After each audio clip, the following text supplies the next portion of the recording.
Est-ce qu'il faut vendre son logement ou non en 2023? Le marché immobilier est-il complètement à l'arrêt? On vous répond tout de suite.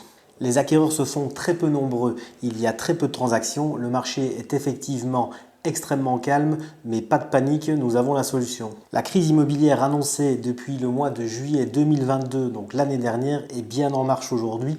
Les taux de crédit ne font qu'augmenter depuis cette période. Le mécanisme est extrêmement simple, dès que les taux remontent, le prix du marché forcément redescend.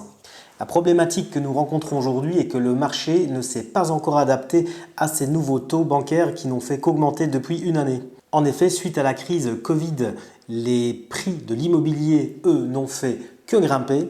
Et à l'été 2022, ça y est, la crise est annoncée, la crise a commencé. Les taux de crédit sont à la hausse. Prenons l'exemple sur un couple d'acquéreurs qui étaient finançables à hauteur de 200 000 euros. Ces mêmes acquéreurs aujourd'hui ne sont plus finançables qu'à hauteur de 150 000 euros. Les propriétaires vendeurs sont donc bien obligés de s'adapter à ce marché et c'est là qu'il y a un souci. Cette adaptation, elle met un certain temps à s'effectuer. À l'heure où on se parle, nous sommes d'après moi en plein dans le retournement de marché, dans cette adaptation où les propriétaires n'ont pas encore accepté que le prix va descendre et que les acquéreurs malheureusement ne peuvent pas payer plus. Les acquéreurs font donc face à des offres qui ne correspondent pas à leur budget et c'est ça aujourd'hui qui bloque complètement le marché. Il est d'après moi hyper important et indispensable que les professionnels de l'immobilier que nous sommes soient force de conviction auprès de ces propriétaires pour leur expliquer ce mécanisme afin de débloquer la situation. Je me veux d'ailleurs très rassurant sur ce point.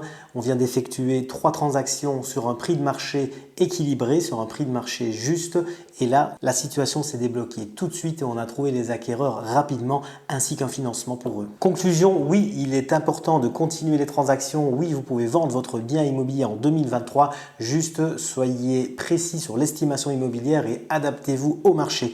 Dites-vous également que si vous vendez votre bien à bas prix, vous allez de toute façon acheter le suivant à bas prix également. N'oubliez pas de vous abonner à la chaîne, lâcher un petit pouce, un petit like autour de la vidéo si celle-ci vous a plu. Si vous avez des questions, n'hésitez pas à les écrire en commentaire. On reste disponible pour tous vos projets immobiliers. Moi, je vous dis à bientôt pour d'autres vidéos. Salut!